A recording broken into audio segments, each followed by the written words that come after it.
ধর্মের মানুষ হতে পারে? ইসলাম ধর্ম। জোরে বলেন কোন ধর্ম? তাহলে আমরা মরার পরে যে জান্নাত পাবো এ ব্যাপারে কি সন্দেহ হচ্ছে? আমি যদি বলি আমরা সবাই কি জবান খুলে বলবেন জান্নাতি, যাই বলবেন না আল্লাহ তার ভাগ্যে যেন জান্নাত না দেয়। দেখে এবার কি করেন? আমরা সকলে কি? হ্যাঁ, এবার মোটামুটি বোঝা গেল যে জান্নাত যাওয়ার জন্য মাশাআল্লাহ। একটু মনোযোগ দিয়ে শুনতে হবে যে আল্লাহ এই পৃথিবীতে বর্তমান একটা হিসাবে 700 কোটি মানুষ বেঁচে আছে। কয়শো কোটি? 700 কোটি মানুষ কিন্তু বেঁচে আছে, একটা হিসাব আর কি। তার মধ্যে 550 কোটি হলো বেঈমান আর 150 কোটি হলো মুসলমান। 550 কোটি কি আর 150 কোটি? এই 550 কোটির জন্যে জাহান্নাম হলো 7টা, আর এই 150 কোটির জন্য জান্নাত হলো 8টা। আপনার বলেন তো জাহান্নাম বেশি না জান্নাত বেশি? আর জাহান্নামী লোক বেশি না জান্নাতি লোক বেশি? জান্নাতি লোক বেশি। হিসাব দিলাম 150। সাহাবেরা জিজ্ঞাসা করলেন, এ রাসূলুল্লাহ, জাহান্নাম কত বড় আর জান্নাত কত বড়? আল্লাহ রাসূল বললেন, সবচাইতে ছোট জান্নাতের মধ্যে 7টা জাহান্নাম যদি ঢুকানো হয়, অনুবীক্ষণ যন্ত্র দিয়ে দেখতে হবে জাহান্নামগুলো গেল কোথায়। তাহলে 7টা জাহান্নাম যদি একটা জান্নাতের মধ্যে ঢুকায় তাহলে খালি চোখে দেখা যাবে না, অনুবীক্ষণ যন্ত্র দিয়ে দেখা লাগবে ওই জাহান্নামগুলো কোথায় গেল রে। এখন চিন্তা করেন, এত ছোট ছোট জাহান্নামের জন্যে 550 কোটি, আর এত বিশাল বিশাল জান্নাতের জন্য মাত্র 150 কোটি। হিসাব করলে তো আমরা এমনি জান্নাতি। জোরে কথা ঠিক কিনা? হিসাব করা দরকার আছে না নাই? আর তারপরেও জান্নাত পাওয়ার আরেকটা লক্ষণ হলো, আপনারা এই মুহূর্তে যে জায়গায় বসে আছেন, বিশ্বাস করেন এই জায়গাটা হলো জান্নাতের টুকরা। বিশ্বাসে বিলাই বস্তু, তর্কে বহুদূর। জোরে কান ঠিক কিনা?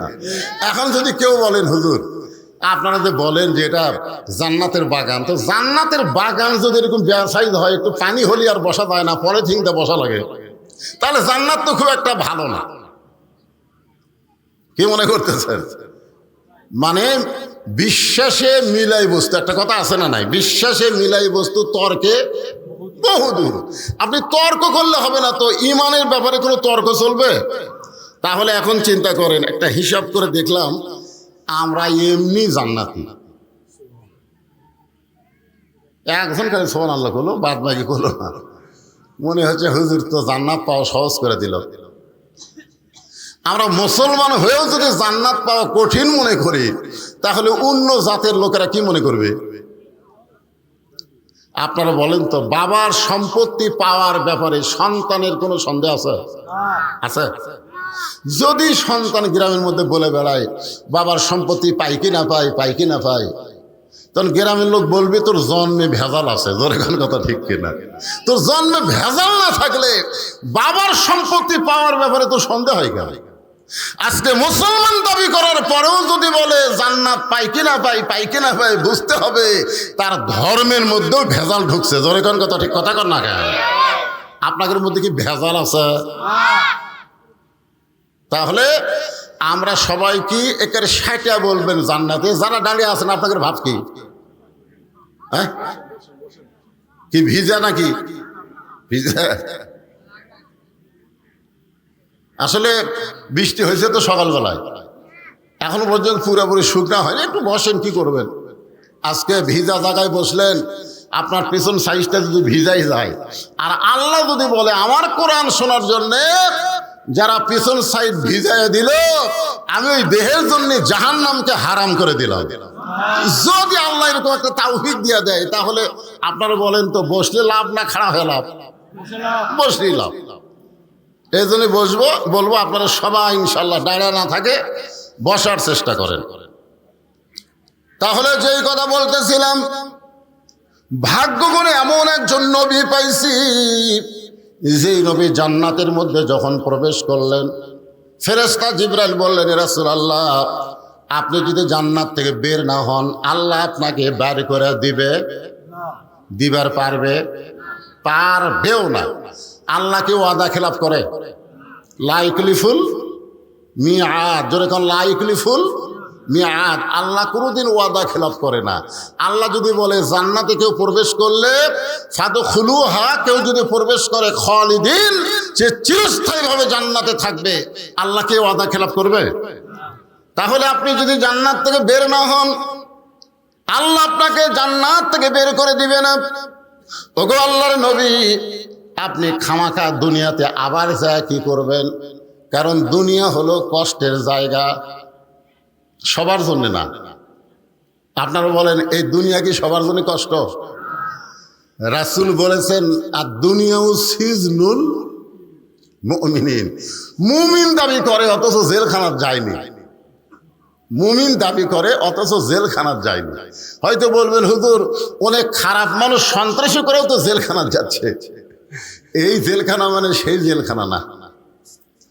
এই জেলখানা মানে একটা আয়াত আগে তেলাওয়াত করি, পরে এর অর্থ করে দিলে আপনি বুঝতে পারবেন। আয়াতটা হলো ওয়ালা নাবলুওয়ান্নাকুম বিশাইইম মিনাল খাউফি ওয়াল জুই ওয়া নাকসিম মিনাল আমওয়ালি ওয়াল আনফুসি ওয়াস সামারাতি ওয়া বাশশিরিস সাবিরিন।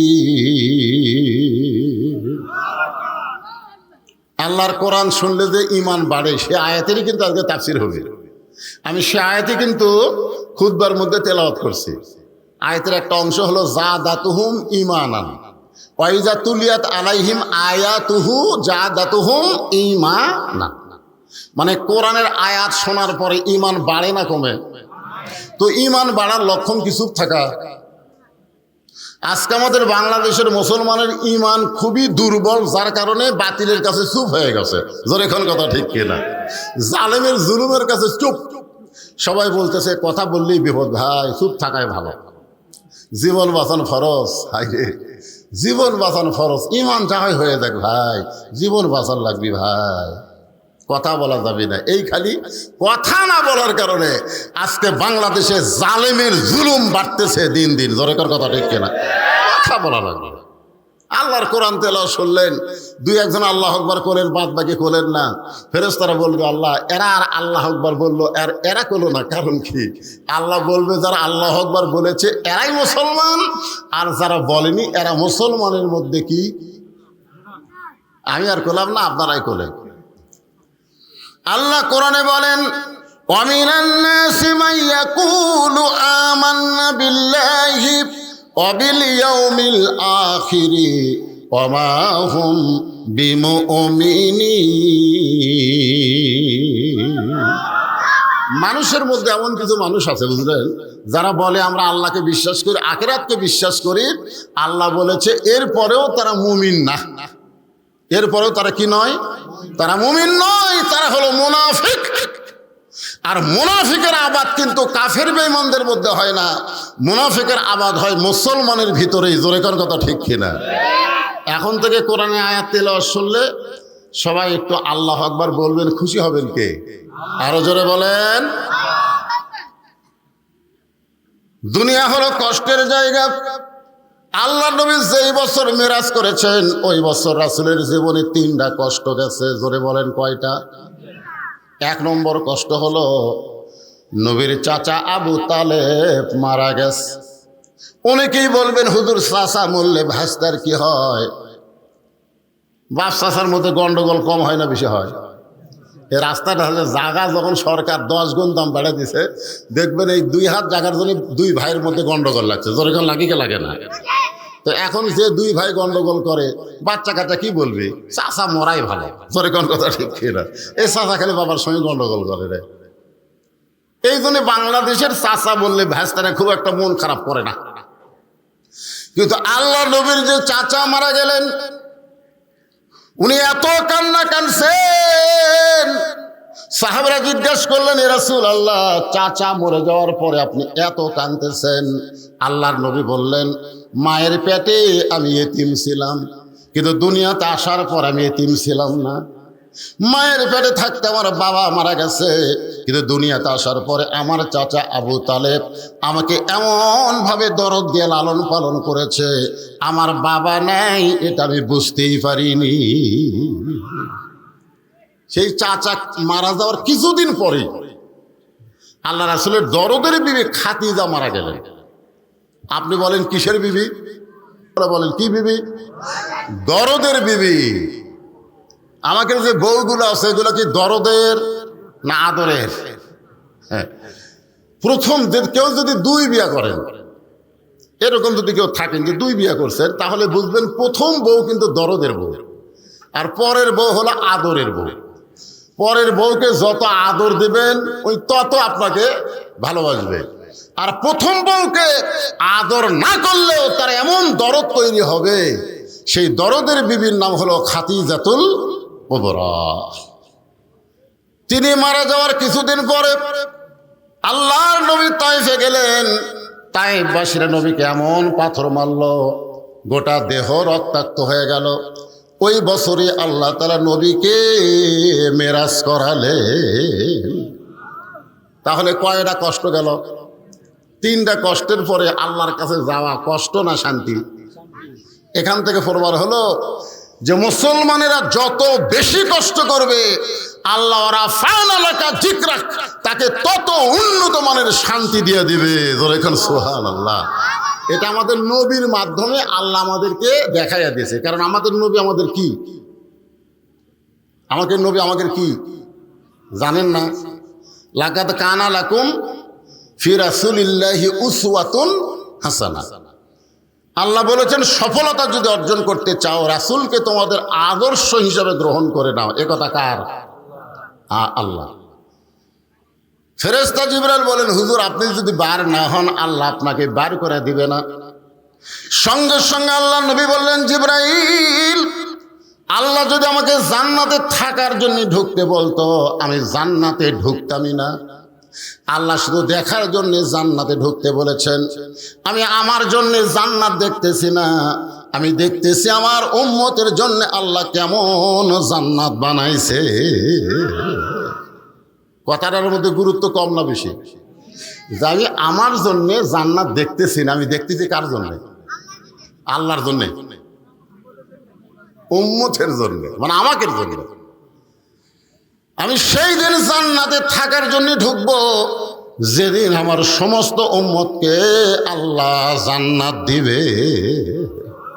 আছেন আমার মুক্তার, আছেন আমার বারিস্টার, শেষ বিচারের হাইকোর্টেতে তিনি আমায় করবেন পার। আমি পাপী রাসূল জাবিন্দার। আল্লাহ যখন হাকিম হয়ে, সবাই মনোযোগ দিয়ে শুনবেন, আল্লাহ যখন হাকিম হয়ে আমাদেরকে আসামি বানায় বিচার শুরু করবেন, ওই সময় আমাদের নবী উকিল হবেন, বারিস্টার হবেন। আল্লাহর কাছে আমাদের ব্যাপারে ওকালতি করে, বারিস্টারি করে আমাদেরকে জান্নাতে পৌঁছায়া দিবে। তাহলে যে নবী আমাদের জন্য আল্লাহর কাছে ওকালতি করবেন, আমরা খুশি না বেজার?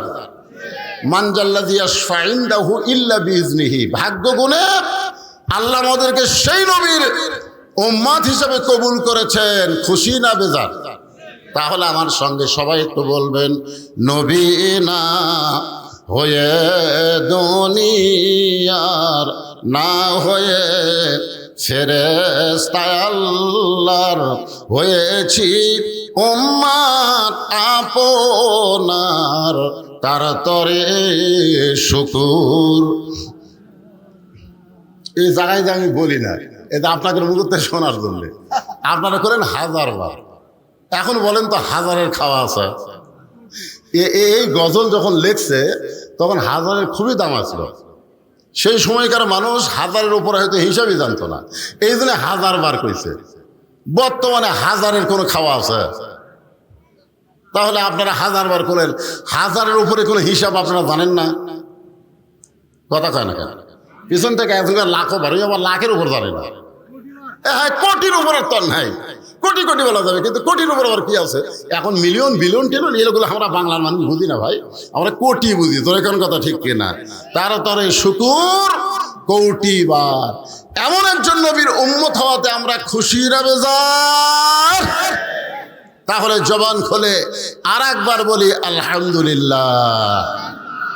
এখন আসেন, যে কোরআন থেকে আপনারা তাফসির শুনবেন, যে কোরআন থেকে আপনারা তাফসির শুনবেন, আপনারা বলেন তো এই কোরআনের মধ্যে কোনো সন্দেহ আছে?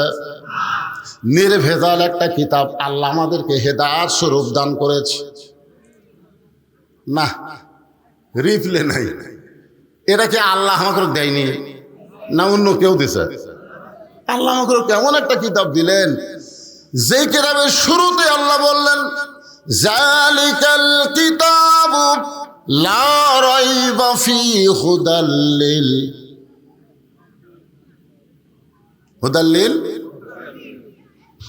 দেখেন এই জায়গাতেই হলো শিক্ষা। কারণ কোরআন শরীফের আলোচনা শোনা আর কোরআনকে মানা দুইটাকে এক। আমাদের বাংলাদেশে ওয়াজ কম হয়, ওয়াজের সিজন পার হয়ে, এটা কিন্তু ওয়াজের সিজন না। আরে ডালও না, কিসের ডাল? বৈশাখ মাস আবার কিসের ডাল? ও হয় ভোটের সিজন, সেটা না। এই সিজনে ওয়াজ করা আমার কয় হুজুর আগামীকাল যেখানে মাহফিল আছে আমার মান্দা, বলতে যে হুজুর দোয়া করবেন বৃষ্টি যেন না হয়। আমি এবার বৃষ্টির জন্য সালাতুল ইস্তেসকা নামাজ পড়া হলো, সবসময় বৃষ্টির জন্য দোয়া করা হচ্ছে, আর তোমরা বলতে যে বৃষ্টি যেন না হয়। তা আমাদের মাহফিল হয়ে গেলে হোক হুজুর। তো এখন প্রত্যেক দিনই মাহফিল আছে, আর এইটা কিন্তু ওয়াজের সিজন না, এটা হলো আন সিজন। ধরে কোন কি সিজন? আন সিজন। একটু মনোযোগ দিয়ে শুনবেন, যে কথা বোঝানোর জন্য বলতেছি। তারপরে এতগুলো মানুষ আমার সামনে বসে আপনারা শুনতে আইছেন। আল্লাহ বলেন শুধু শুনলে হবে না, সামিনা ওয়া তাআনা। কারণ শোনার দিক দিয়ে আবু জেহেল হলো 1 নম্বর। আপনারা তো বসে আছেন, বসার ব্যবস্থা করে দিছে। আর আল্লাহ নবী যখন কোরআন তেলাওয়াত করত, আবু জেহেলের বসার কোনো চান্স নাই। নবীর সামনে দাঁড়ায় থেকে যে ওয়াজ শুনবে, কোরআন শুনবে, সেই সাহসও নাই। নবী ঘরের মধ্যে পড়ে, আর ওই অন্ধকারে আলে দাঁড়ায় ওয়াজ কোরআন শরীফ শোনে সারা রাত। কতটুকু? সারা রাত। সকালবেলা মিটিংয়ে গিয়ে আবু জেহেল বলতেছে, এত সুন্দর কোরআনের বাণী, রাতটা কোন দিক দিয়ে গেল আমি বুঝবারই পারি না। সুবহানাল্লাহ কন না কেন? আবু জেহেলকে কোরআনের বিপক্ষে কছে না পক্ষে কছে? তো সুবহানাল্লাহ কন না কেন? ভালো কথাই তো বলছে যে এত সুন্দর কোরআনের বাণী, আমার রাতটা খাড়া হয়ে শুনতে শুনতে কোন দিক দিয়ে গেল আমি বুঝবারই পারি না। এখন চিন্তা করেন, আবু জেহেলের কাছে একজন উকিল ছিল, তেলতেলা নেতা। ধরে কন কি নেতা?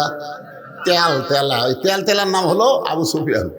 ও বলে নেতা, যে কোরআন শুনতে রাত কোন দিক দিয়ে গেল বোঝা যায় না, সেই কোরআন গ্রহণ করলে অসুবিধা কি? শুনতেই যদি এত মজা লাগে, সেটা ধরলে অসুবিধা কি? একটা হলো শোনা, একটা হলো ধরা।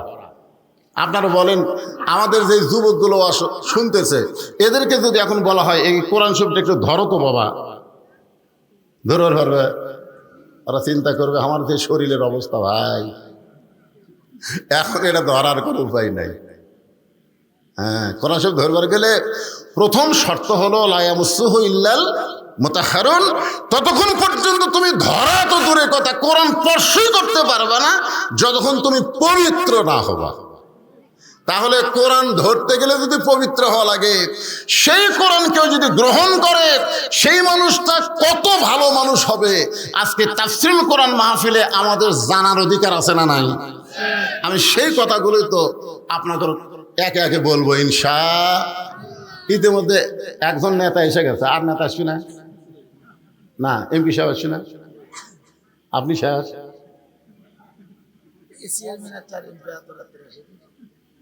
না, শুনলাম যে, আচ্ছা ঠিক আছে।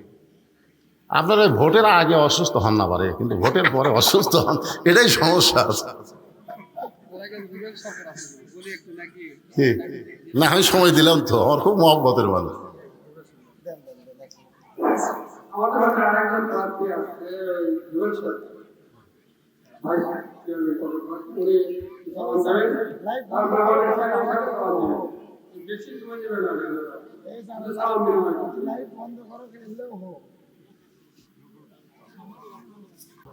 জবান খুলে আল্লাহর জিকির করতে শরম। আল্লাহ রাসূল বলেন, কোন ব্যক্তি সারা জীবন যদি পাপ করে আর মৃত্যুর সময় যে জিকিরটা আপনারা করতেছেন, এই জিকিরটা যদি জবানের মধ্যে জারি থাকে, শুধু জিকির জবানে জারি থাকার কারণে আল্লাহ তার জীবনের সব গুনাহ মাফ করে দিবে। দেখছেন কোন দিকে টাকা আছে? হায় রে, আমি যে কথাটা বললাম এটা গুরুত্ব দিয়ে শুনলো না, সুবহানাল্লাহটাও করলো না। আচ্ছা, বসে থাকবেন কোরআনের মাহফিলে দেহ নিয়ে, আর মন থাকবে আর এক জায়গায়।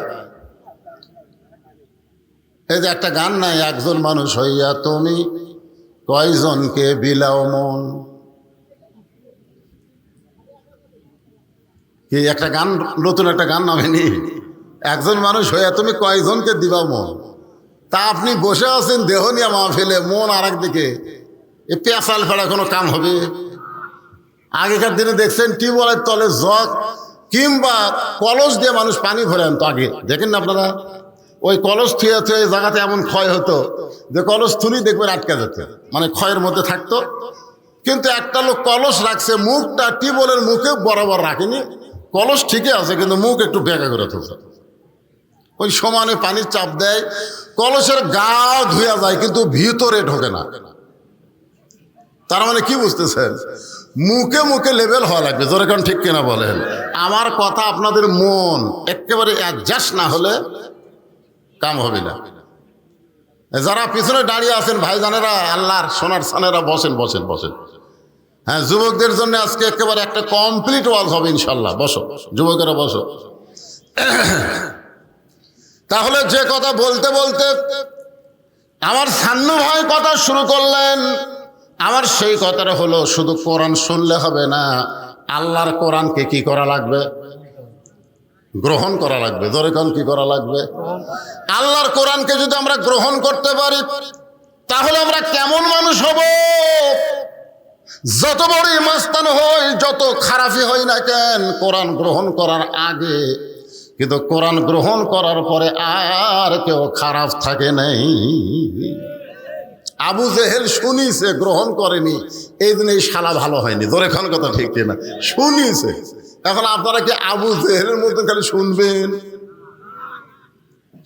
ওমর ফারুক শুধু কোরআন শুনে নাই, কোরআনকে গ্রহণ করার কারণে আবু জেহেলের চাইতো খারাপ মানুষ ছিল হযরত ওমর।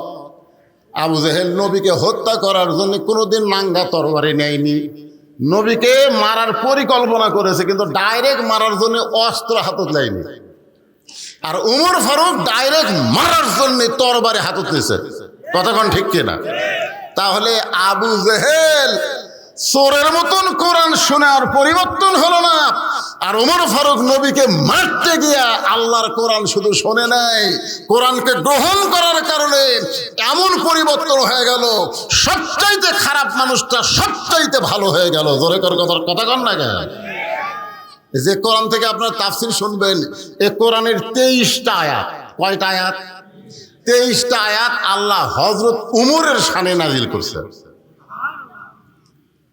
হযরত ওমর একসময় অর্ধ পৃথিবীর খলিফা হয়ে গেলেন।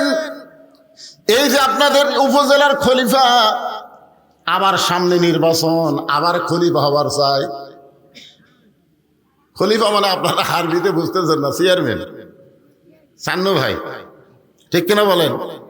আবার চেয়ারম্যান হওয়ার জন্য আবার আমাদের বাংলাদেশে 5 বছর পর পর ভোট হয়। ধরে কোন কি হয়?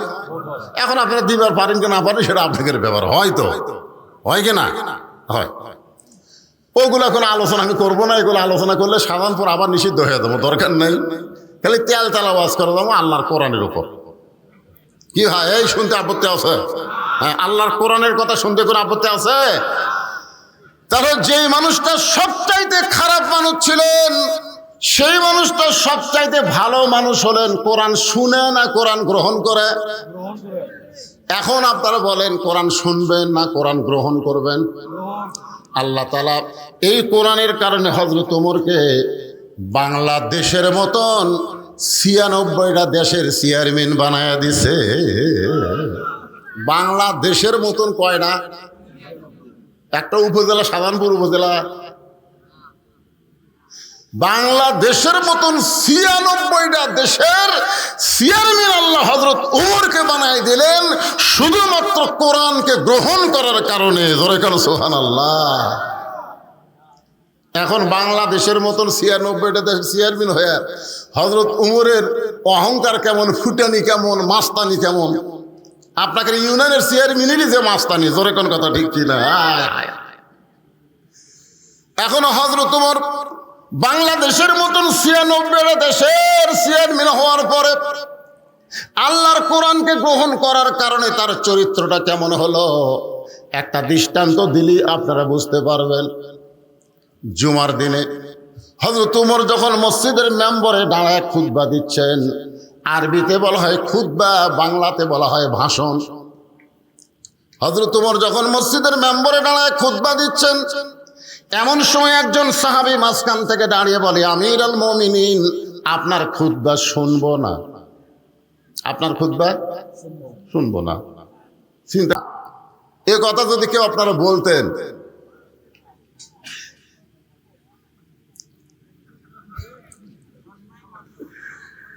হযরত ওমরকে বলতেছে আপনার বক্তব্য খুতবা আমরা শুনবো না। সঙ্গে সঙ্গে হযরত ওমর খুতবা বন্ধ করে দিয়ে বললেন, ভাইজান আমার অপরাধ কি? কোন অপরাধে আমার খুতবা শুনবেন না? সাহাবী বলতেছে, আমাদেরকে খাটো পাঞ্জাবি দিয়া আপনি লম্বা জুব্বা পরে খুতবা দিচ্ছেন। আমাদেরকে খাটো পাঞ্জাবি দিবেন আর আপনি লম্বা জুব্বা পরে খুতবা দিবেন। আপনি লম্বা জুব্বা কোথায় পাইলেন এটা না বলা পর্যন্ত আপনার খুতবা শুনব। আগে ছিল আপনার মাটির বাড়ি কিংবা এই টিন ইটার বাড়ি। আপনি নেতা হওয়ার পরে আপনার ৩ তলা বিল্ডিং কেমনে হলো এটা না বলা পর্যন্ত আপনাকে আমরা ভোট দেব কইছেন না? দরকার কি? ওমর ফারুক চোখের পানি নিয়ে দাঁড়িয়ে আছেন, কোনো কথাই বলতে পারতেছেন না যে আমাদেরকে খাটো পাঞ্জাবি দিয়া আপনি লম্বা জুব্বা পরে খুতবা দিচ্ছেন। এই জুব্বা কোথায় পাইলেন, কেমনে লম্বা হলো না বলা পর্যন্ত আপনার ওয়াজ শুনবো না। এমন সময় আব্দুল্লাহ ইবনে ওমর, ওমর ফারুকের ছেলে, ৬ লক্ষ হাদিসের হাফেজ এবং ৩০ পারা কোরআনের হাফেজ। নেতার বেটা কি? নেতার বেটা হলো ৬ লক্ষ হাদিসের হাফেজ, ৩০ পারা কোরআনের হাফেজ। আজকে বাংলাদেশের নেতাকে বেটারা কি? কোরআনের হাফেজ, হাদিসের হাফেজ। হায় হায়, আজকে নেতার বেটারা কোরআনের হাফেজ হাদিসের হাফেজ না হওয়ার কারণে আমাদের মতন সাধারণ গরিব মানুষের ছেলেরা যখন আলেম হয়ে বক্তব্য দিবার যায় তখন অনেক নেতারাই টুটি চাপা ধরবার চায়। জোরে কোন কথা ঠিক কিনা? কারণ আমাদের বাদশা ছাড়া তো নেতা লয়, আমরা গরিবের সন্তান, ফেতরা খেয়া মূল্য হছি। আর আমাদের নেতাগুলার সব বেটা ব্যারিস্টার হচ্ছে, ডাক্তার হচ্ছে, ইঞ্জিনিয়ার হচ্ছে। আপনি বলেন তো ডাক্তার, ইঞ্জিনিয়ার, ব্যারিস্টার খারাপ না? খারাপ না। কিন্তু আপনি বলেন তো দেহের অঙ্গ প্রত্যঙ্গ যাই থাক না কেন, সেই অঙ্গ প্রত্যঙ্গের দাম বেশি না রুহুর দাম বেশি? আপনি বলেন তো আপনার হাত আছে, পা আছে, চোখ আছে, সবই আছে, কিন্তু রুহু নেই। আছে, দাম আছে। তার মানে কি হলো, বাংলা, ইংরেজি, অঙ্ক, বিজ্ঞান এগুলো সব দেহের অঙ্গ প্রত্যঙ্গ, আর কোরআন হলো রুহু। জোরে কোন কথা ঠিক কিনা? যার ভিতরে কোরআনের শিক্ষা নেই ও উজার ঘর। আজকে কোরআনের শিক্ষা না থাকার কারণে আমাদের মাস্তানি, আমাদের গুন্ডামি, আমাদের অহংকার বৃদ্ধি পাচ্ছে। জোরে কোন কথা ঠিক কিনা?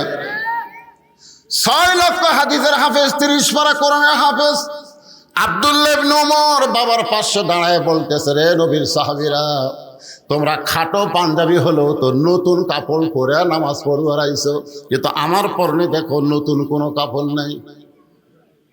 ওসমান গনি বলতেছে, আব্দুল্লাহ আজকে জুমার দিনে সবাই নতুন কাপড় পরেছে আর তুমি পুরাতন কাপড় পরলা কেন? আব্দুল্লাহ বলতেছে, আমি যদি নতুন কাপড় পরতাম তাহলে আমার বাবার জুব্বা লম্বা হতো না। আমি যদি নতুন কাপড় পরে আসতাম তাহলে আমার বাবার জুব্বা লম্বা হতো না। রে নবীর সাহাবীরা, তোমরা সবাই রাতের বেলা ঘুম পাড়ো, তোমরা সবাই রাতের বেলা ঘুম পাড়ো, কিন্তু আমার বাবাকে তোমরা এমন একটা দায়িত্ব দিছ, আমার বাবা রাতের বেলাও ঘুমাই না। যতদিন হযরত ওমর খলিফা হন নাই ততদিন রাত্রে লাখ টাকা ঘুম পাড়ছে, কিন্তু যেদিন থেকে খলিফার দায়িত্ব পাইছেন সেদিন থেকে আর ঘুম আছে। আব্দুল্লাহ বলে, একদিন গভীর রাত্রে ঘুম থেকে চেতন পায় দেখি আমার মা দরজার কাছে দাঁড়িয়ে আছে। আমি বুঝি না, আমি মাকে বললাম, মা আপনি না ঘুমায় দরজার কাছে দাঁড়ায় আছেন কেন? আমার মা চোখের পানি নিয়ে বলতেছে, তোমার বাবা যখন খেলাফতের দায়িত্ব পাইছে তখন থেকে সবাই যখন ঘুমায় আর তোমার বাবা চুপি চুপি মানুষের সুখ কষ্ট দেখে। সুবহানাল্লাহ, আসতে করলেন কেবারে। কোরআন গ্রহণ করলে নেতার চরিত্র কেমন হবে আর না করলে কেমন নেতা পাওয়া যাবে এটা জানার অধিকার আছে না নাই? জোরে কোন আছে না নাই?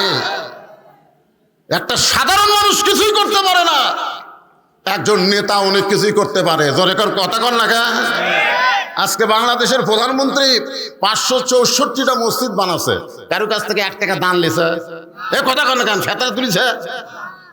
তাহলে প্রধানমন্ত্রী একজন নেতা ইচ্ছে করলে একই টাইমে 564টা মসজিদ বানাবার পারে। তিনি আবার ইচ্ছা করলে আল্লাহর কোরআনের আইন দিয়া নামাজ কায়েমের বিলটাও পাস করবার পারে। জোরে কোন কথা কন না কেন? খালি মসজিদ বানায় রাস্তার কাছে থুইয়া দিছে, তোরা চাইয়া থাকে দেখ। মসজিদ দেখার জন্যে আজকে আমার সঙ্গে ভাস্তা মৌলানা আব্দুল সালাম যুক্ত হইতেছে, মসজিদের মধ্যে বারবার বলতেছি এত সুন্দর মসজিদ বাড়ি দেখার মতন। হ্যাঁ, মসজিদ দেখার জন্যে কথা কন না কেন? তো বর্তমান প্রধানমন্ত্রী মসজিদ বানাবার পরে নামাজ কায়েমের বিল পাস করবার পারে না। এখন পারে কি পারে না? করে না কেন?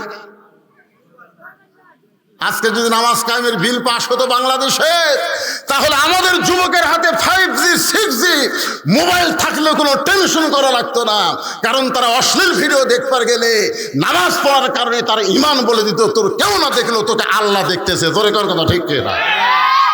কারণ আল্লাহ কোরআনে বলেছেন, ইন্নাস সালাতা তানহানিল ফাহশাই ওয়াল মুনকার, একমাত্র নামাজই পারে মানুষকে যাবতীয় খারাপি থেকে বাঁচায়া দিতে। খালি বুড়াগুলো সব নামাজ পড়ে, জোয়ানগুলো পড়ে না। জোয়ানগুলো পড়ে খালি জুম্মার দিন সবার শেষে আগে যায়। জোরে কোন ঠিক কি না? আসার সময় পুরানা স্যান্ডেল, যাওয়ার সময় নতুন স্যান্ডেল। ধরা পড়লে কয় বদল হচ্ছে ভাই। আল্লাহ কয়, জুয়ান রে, যেই বয়সে তোমাকে 5 ওয়াক্ত নামাজ জামাতে পড়া লাগবে সেই বয়সে তুমি ফাঁকি মারতেছ, আর যখন তোমার চামড়া ঢিল হবে তুমি রুকু সিজদা ঠিক মতো করবার পারবা না, ওই সময় সিয়াল্লে মসজিদে বসে থাকা নামাজ পড়বা, তোমার নামাজ আল্লাহ লাগবে না। জোরে করে কথা কন না কেন? যখন হচ্ছে চামড়া ঢিল তখন মারছে মিল, এখন যখন চামড়া টাইট তখন খালি কোনো মতে কারণ 2 ঢিপ মারে মারি তো। হাসরের ময়দান আল্লাহ কি বলবে? আল্লাহ বলবে, তোমার শৈশবকালের কোনো হিসাব দেওয়া লাগবে না, তোমার বুড়াকালের কোনো হিসাব দেওয়া লাগবে না, খালি যৌবনকালের হিসাব দিয়া জান্নাতত যাও। এই যুবক, এই যৌবনকালে কয় ওয়াক্ত পড়িচ্ছা? একটু মনোযোগ দিয়ে শুনবেন। আব্দুল্লাহ বলতেছে, আমি আমার মাকে বললাম, মা আমার বাবা তাহলে কোথায় গেছে? বলে রাতের অন্ধকারে প্রতিদিন বের হয়ে যায়। বলে আপনি দরজায় দাঁড়িয়ে আছেন কেন? মা বলতেছে, আমি দরজায় দাঁড়িয়ে থেকে আল্লাহর কাছে দোয়া করি, আল্লাহ যেন তোমার বাবাকে আবার সুস্বাস্থ্যভাবে ফিরায় নিয়ে আসে। খালি নেতার কষ্ট নয়, নেতার বইয়েরও কষ্ট। নেতা ঘুরতেছে আর বউ নাক দেখে ঘুম পাড়তেছে। আমরা বক্তারা ওয়াজ করি আর আমার বউ ডাক না দিলে উঠতে পারে না, আগে মোবাইল করি 2-3 বার কল বেলেও ধরে না। তবে আল্লাহর কি শান, 25শে ডিসেম্বর আমার মা মারা গেছে। 23 সালে 25 ডিসেম্বর মা মারা গেছে।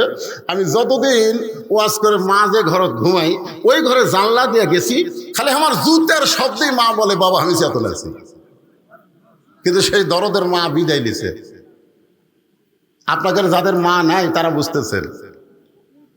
এখন আমার মাও নাই, বাপও নাই, এই দুনিয়াতে আর দয়া করার মতন কেউ নাই। আছে যেরকম আছে শ্বশুর আছে, টাটকা শ্বশুর আছে, শাশুড়ি আছে। বাবা যতদিন তার মেয়েকে আমি ভালোবাসবো ততক্ষণ ওরা আমার দয়া করবে। যেরকম কথা ঠিক কিনা? আমার বউ যদি একদিন কয় আপনার জামাই ঠিক মতো দেখতে পারে না, তখন তার শ্বশুর শাশুড়ি আমার পছন্দ করবি, এই শালা হুজুর কেউ লুচ্চারে রে।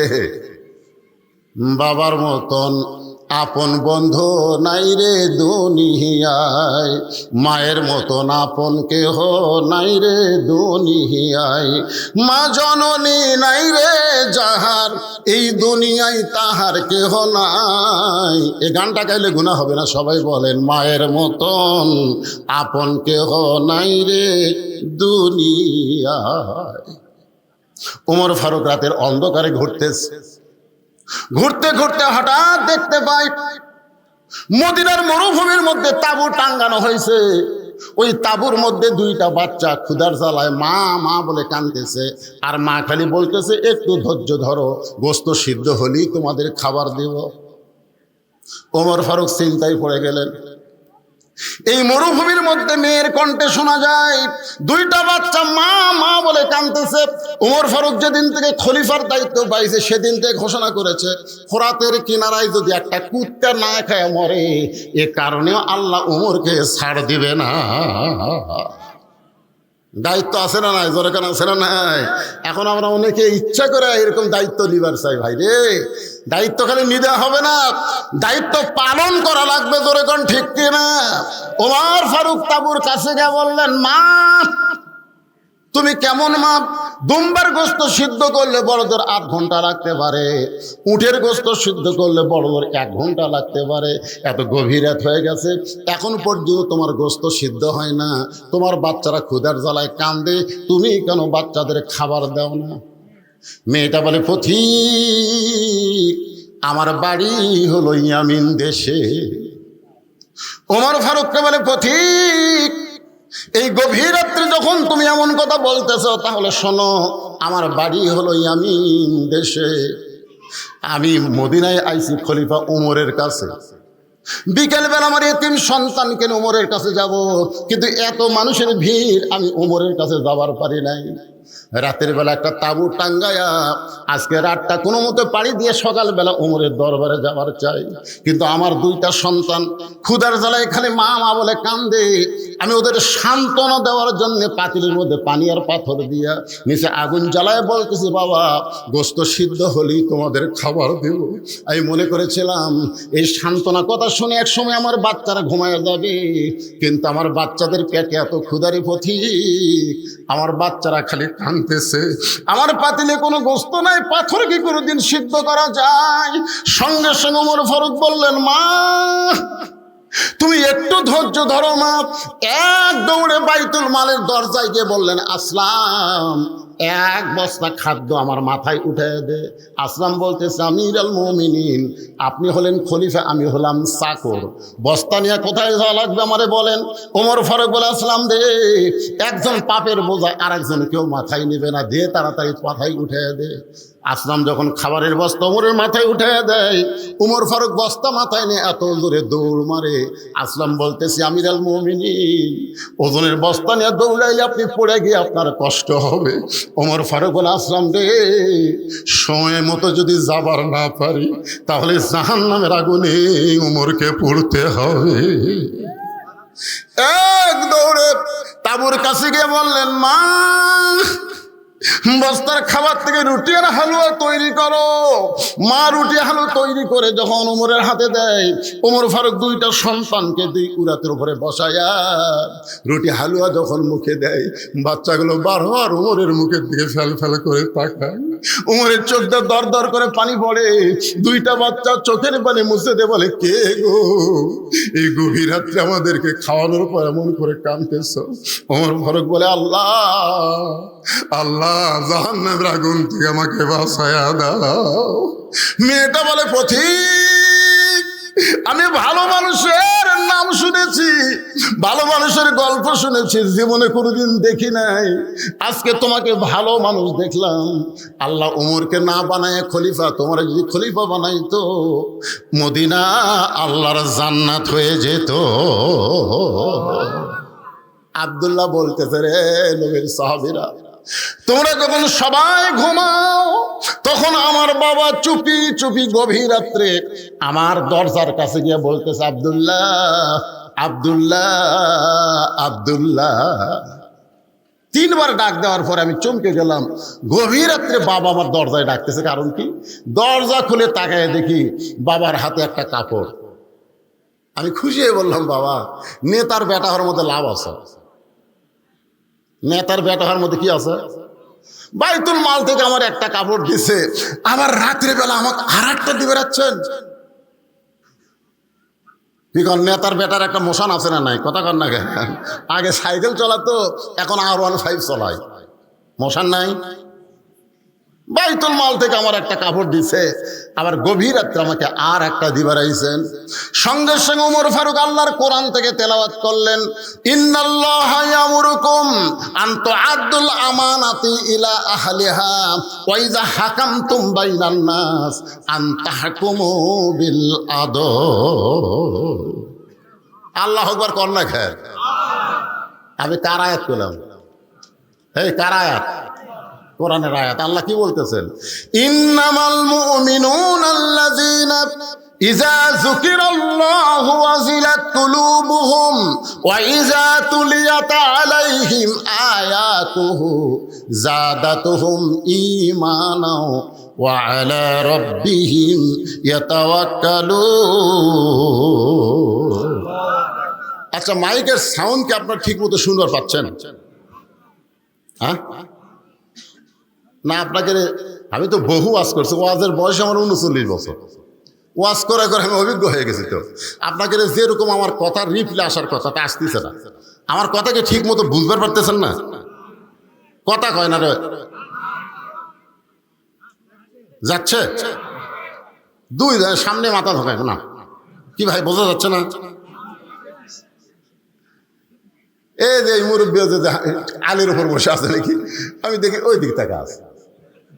কেরে, বক্তা যদিও কালো হয়, চেয়ারের দিকে তাকায় থাকলে বোঝেন বা না বোঝেন, আল্লাহ সগীরও কেন মাফ করে দিবে।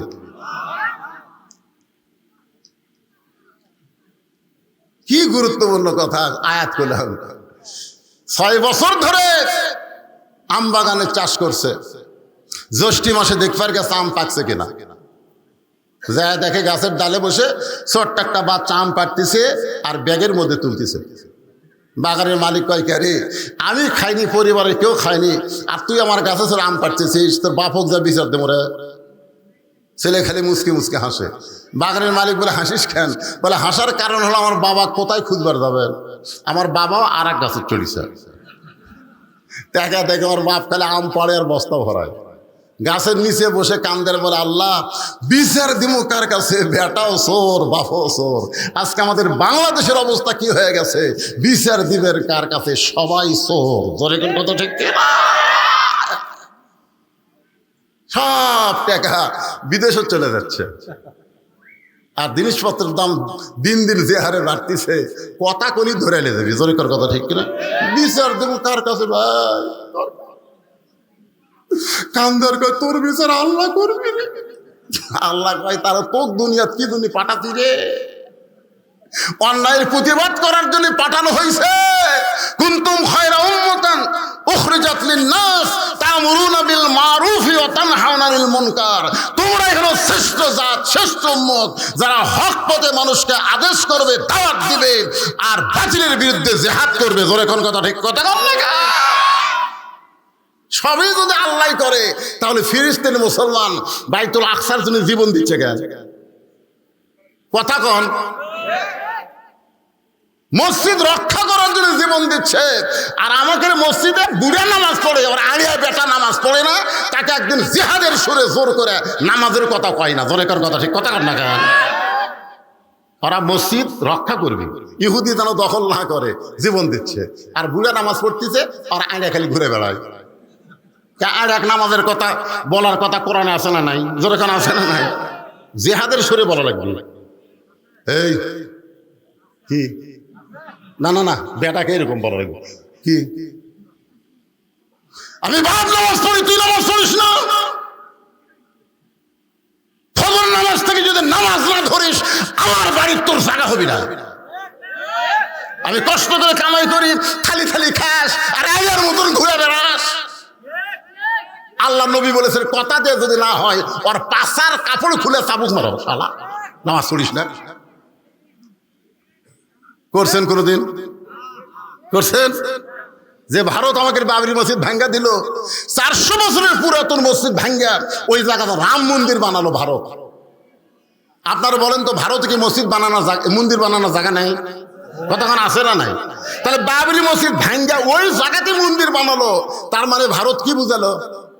ভারত আমাকে শত্রু না বন্ধু? জোরে কোন, শত্রু না বন্ধু? তাহলে সেই ভারতের স্টার জলসা জি বাংলা আপনার বউ দেখে, আপনার করার কিছুই নাই।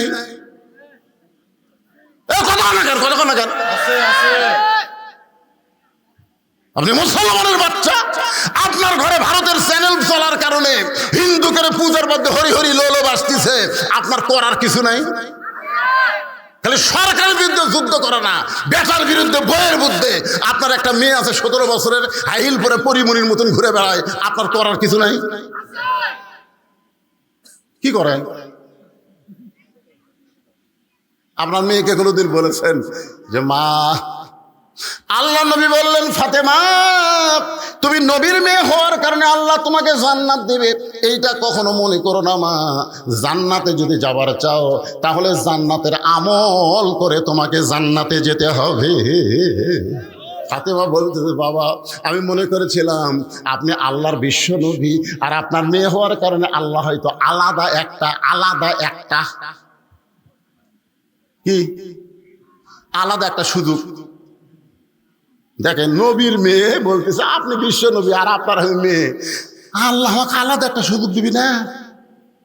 আল্লাহ রাসূল বলেন, ফাতেমা জান্নাতে যদি যাবার চাও, জান্নাতের আমল করে জান্নাতে যেতে হবে।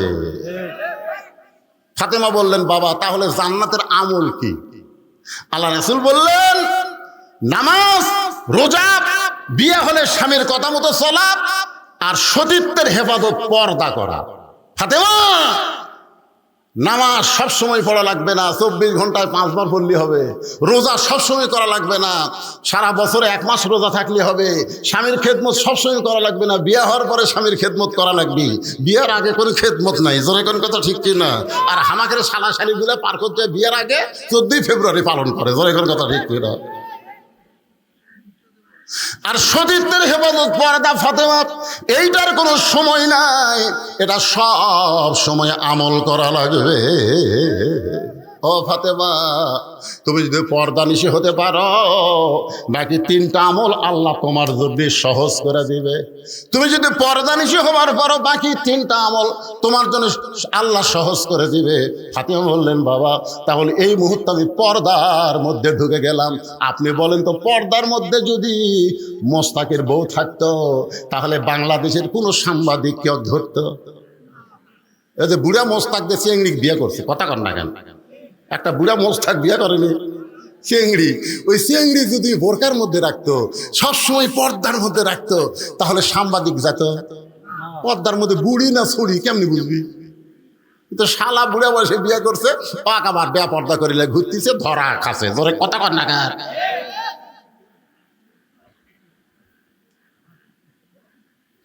মেয়ে মানুষেরা পর্দার মধ্যে থাকতে হবে। হুকুমকার, হুকুমকার অকরনা ফি বুয়ুতিকুন্না ওয়ালা তাবাররাজনা তাবাররুজাল জাহিলিয়াতিল উলা।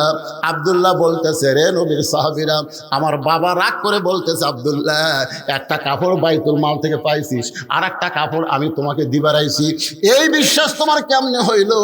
আব্দুল্লাহ বলে, বাবা তাহলে গভীর রাত্রে এই কাপড় নিয়ে দাঁড়ানোর কারণ কি? ওমর ফারুক বলে, বেটা রে, এই কাপড় আমার ভাগে পড়ছে বাবা, এই কাপড় পরে আমি যদি আগামীকাল খুতবা দেই, এত ছোট কাপড় পরে খুতবা কেমনে দেব? এই গভীর রাত্রে তোর কাছে আইছি বাজান, আমি দুনিয়ার কারো কাছে যাবার পারবো না, তোর কাছে বলতেছি তোর কাপড়টা একটু আমাকে দান করে দে বাবা। তোর কাপড় আমার কাপড় একত্র করে আমি একটা লম্বা জুব্বা বানায়া সেই জুব্বা পরে খুতবা দিবার চাই। আব্দুল্লাহ বলে, আমার নতুন কাপড়টুকু আমার বাবাকে দান করার কারণে বাবার কাপড় আমার কাপড় একত্র করে বাবা লম্বা জুব্বা বানায়া খুতবা দেয়। এখন বলো খুতবা শোনা যায় কি না যায়? সমস্ত সাহাবীরা চিল্লায় বলতেছে, আল্লাহর কোরআনকে গ্রহণ করলে, কোরআন অনুযায়ী আমল করলে এমন নেতায় মানুষ পেয়ে যায়। কেমন নেতা? আমরা যারা ওয়াজ শুনতেছি, আমরা আল্লাহর কোরআনকে গ্রহণ করলে আল্লাহ আমাদের ভাগ্যে ভালো নেতা দিবে। কথা কন না, কথা কন না কেন? এইভাবে মরে দেখেন, আল্লাহ বলেছে মুসলমানের ঘরে খালি জন্ম নিলেই হবে না, লা তামুতুন্না ইল্লা ওয়া আনতুম মুসলিমুন, যতক্ষণ মুসলমান না হবি ততক্ষণ মরিস না। জোরে কোন কথা ঠিক কিনা?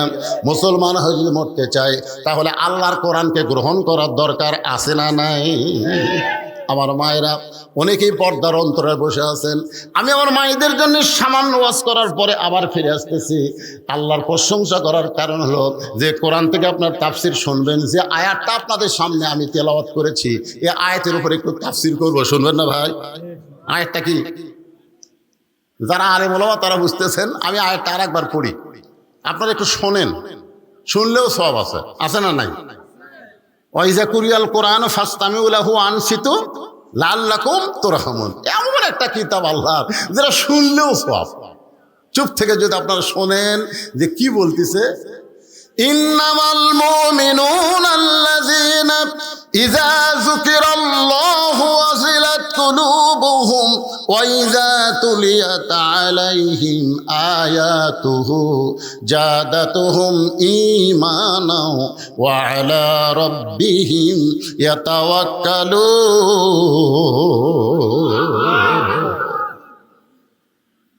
এমন ভাবে ফাতেমা পর্দার মধ্যে ঢুকে গেল, এমন ভাবে। আসরের নামাজ পড়ে, জোহরের নামাজ পড়ে আল্লাহ রাসূল ফাতেমার বাড়িতে গেছে। কার বাড়ি? দরজার ডাকতেছে, ফাতেমা। ফাতেমা দৌড়ে এসে দরজা টানতেছে। রাসূল বলে, ফাতেমা দরজা খুলে দাও। ফাতেমা বলে, বাবা আমি এখন পর্দার ভিতরে নাই, মানে আমার শরীরে এমন একটা কাপড় আছে যে কাপড়টা পুরো শরীর ঢাকতে পারেনি, আমি পর্দার ভিতরে নাই, এই জন্য আপনার জন্য দরজা খোলা যাবে না।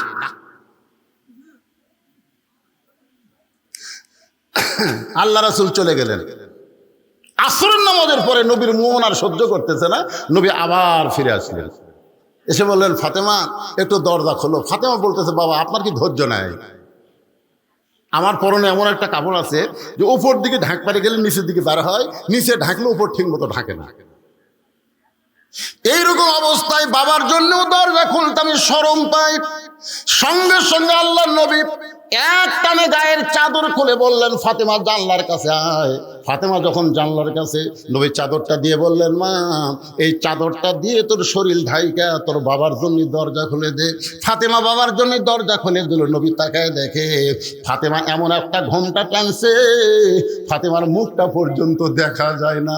রাসূল বললেন, ফাতেমা কয়েকজন ব্যক্তির কাছে পর্দা করা লাগবে না, তার মধ্যে একটা হলো তোমার বাবা। এইভাবে মুখ ঢেকে আছো, তোমার মুখটাও যে আমি দেখতে পাই না। ফাতেমা বলতেছে, বাবা আমার মুখটা দেখলে আপনার বড় কষ্ট হবে, বাবা আপনি আমার মুখটা দেখেন না। রাসূল বলে, মা তোর মুখটা না দেখলে শান্তি পাইনি, একটু দেখতে চাই। সঙ্গে সঙ্গে ফাতেমা যখন ঘোমটা একটু টান দেয়, রাসূল তাকায় দেখে ফাতেমার চোখের নিচে কালিমা পড়ে গেছে। আল্লাহ নবী বলে, ফাতেমা তোর চোখের তলে মনে হয় তুই সুরমা দিয়েছিস মা। ফাতেমা বলে, বাবা এমন একটা গরিব আলীর সঙ্গে আমার বিয়ে দিছেন, ঠিক মতো সংসার চালাবার পারে না, আজ কয়েকদিন হলে আমার খাবার নাই, আমার পরের ঠিক মতো কাপড় নাই, আপনার চাদর পরে আপনার জন্য দরজা খুলতে হয়। রাসূল বললেন, ফাতেমা বাল তুসিরুনাল হায়াতাদ দুনিয়া ওয়াল আখিরাতু খায়রু ওয়া আবকা। এই তুচ্ছ দুনিয়ার মোহে পাগল হইও না, তুমি এইভাবে কষ্ট করে স্বামীর সংসার করো পর্দার ভিতরে, আল্লাহ তোমার জন্য আখিরাত সুন্দর করে সাজায়া দিবে। 33 বার সুবহানাল্লাহ, 33 বার আলহামদুলিল্লাহ, 34 বার আল্লাহু আকবার আমল করো। দুনিয়া বেশি দিনের জন্য না, দুনিয়া ছাড়াই লাগবে। জোরে কোন কথা ঠিক কি না? আপনারা বলেন তো, ফাতেমা কি বেশি দিন দুনিয়াতে ছিলেন? খুব বেশি দিন ছিলেন না। আল্লাহ রাসূল দুনিয়া থেকে বিদায় নেওয়ার মাত্র 6 মাস। মাত্র কয় মাস? হ্যাঁ, রাসূল যখন দুনিয়া থেকে চলে যাবেন তখন ফাতেমা এত কান্দে, কান্না থেকে আল্লাহ নবী বলেন, মা তুই এরকম কান্দিস কেন? ফাতেমা বলে, বাবা আপনি দুনিয়া থেকে চলে গেলে আমার কি হবে, আমার কি হবে বাবা? আল্লাহ রাসূল বলেন, তোর কানটা আমার মুখের কাছে দে। যেই কানটা মুখের কাছে দেয়, রাসূল বলেন, ফাতেমা আমি দুনিয়া থেকে বিদায় নেওয়ার পর সর্বপ্রথম আমার আত্মীয়র ভিতরে, আপনজনের ভিতরে তোর সঙ্গেই আমার দেখা হবে। ফাতেমার সেই হাসি। মা আয়েশা খালি বারবার বলে যে, আল্লাহর নবী আপনাকে কি বললো? আপনি যে কান্দা কান্দিছিলেন কি বললো? এইটা শোনার পর আপনি হাসলেন। ফাতেমা বললেন, গোপন কথা, এটা আপনাকে বলা যাবে না। রাসূল দুনিয়া থেকে যাওয়ার 6 মাস পরে গভীর রাত্রে ফাতেমা হযরত আলীকে বুকের মধ্যে নিয়ে বলে, স্বামী গো, আল্লাহ পাক আমার দোয়া কবুল করছে। সুবহানাল্লাহ বলেন। তা আলী বলতেছে, দোয়া যদি কবুল করে তো কান্দো কেন? আপনারা বলেন তো, দোয়া কবুল হওয়া কি কান্দা না খুশি? কথা কান, খুশি না কান্দা? আলী বলতেছে, ফাতেমা কি দোয়া আল্লাহ কবুল করছে? ফাতেমা বলতেছে, আল্লাহ পর্দার মধ্যে আমার মৃত্যু দিবে, পর্দার মধ্যে আমার মৃত্যু। ফেরেশতারা বলতেছে, আল্লাহ 5 কাপড় দিয়ে আবার লাশটা চাদর দিয়ে ঢাকা রাখছে। এই মেয়েটা মাজরা মধ্যপাড়ার সবাই চেনে, প্রত্যেক বাড়ির সবাই চেনে। মরার পরে এমন পর্দা করার কারণ কি? আল্লাহ বলতেছে, ওই দেশের নাম বাংলাদেশ রে, ওই দেশের মেয়েরা বাঁচলে না মানলেও মরার পরে পর্দা করে রে। আপনারা বলেন তো, মেয়ে মানুষ মরার পরে পর্দা না জীবিত অবস্থায় পর্দা? আমার মায়েরা যারা ওয়াজ শুনতেছেন, মা মরার পরে 5 কাপড় দিয়ে 50 কাপড় দিয়েও কাম হবে না, যেত অবস্থায় যদি পর্দা না করেন। আর এই পর্দাটা করা লাগবে কখন? দাদি না লাতনি? আমাকে এলাকার কোনটা বেশি করে? দাদি না করে না বেশি? দাদি কয়, মরা লাগবে ভাই, মরা লাগবে ভাই। মানে বুড়ি হাসে দিতে বোরকা গাওয়াতে, একটা বুড়াও পর্যন্ত বুড়ির দিকে তাকে না, আর সেই বুড়ি বোরকা গাও দিয়েছে। একটা যুবতীর দিকে কিন্তু একটা বুড়াও সুযোগ পেলে তাকায়। তাকায় না ভাই? তাকায় না? তাকায়, বুড়াও তাকায়। কারণ যুবতী সবার চোখতি পড়ে। 50 বছর আমের গাছের গোড়ার বেড়া দিচ্ছে। কে ভাই বেড়া কেন দিচ্ছেন? গরু ছাগল যদি খায় ভাই, সতর্কতা ভালো। আপনারা বলেন তো, 50 বছর আমের গাছের দিকে গরু ছাগল ঘৃণা করে তাকাবি, আর সেটা মারতেছে বেড়া। সবাই বলতে, বেড়া যদি দিবার চাচ্ছ, লক লকা পাতা বাড়াছে, ওর গাছে গাও বেড়াতে যা। আমি বলতেছি, বুড়ি দাদির নানির জন্য বোরকা পরা লাগবে না, যুবতীর জন্য বোরকা পরা লাগবে। জোরে কোন কথা ঠিক না? আজকে আমার মায়ের একটু মনোযোগ দিয়ে শুনবেন। আলী বলে, ফাতেমা আল্লাহ তোমার দোয়া কবুল করেছে, তাহলে কান্দার কারণ কি? ফাতেমা বলে, স্বামী গো, কান্দার কারণ হলো আজকে গভীর রাত্রে ফাতেমার মৃত্যু হবে। যেই কইছে গভীর রাত্রে ফাতেমার মৃত্যু হবে, গাছের গোড়া কাটলে গাছটা যেমন ঠাস করে পড়ে যায়, হযরত আলী তেমনি পড়ে গেলেন ঘরের মাঝায়। মা ফাতেমা মুচকি মুচকি হাসতেছে, স্বামীর এরকম পড়া দেখে বউটা মুচকি মুচকি হাসতেছে। আপনারা বলেন তো, গভীর রাত্রে কে মারা যাবে, আলী না ফাতেমা? কথা কয় না, কে মারা যাবে? তাহলে হাসতেছে কে? ফাতেমা। আর কাঁদতেছে কে? আলী।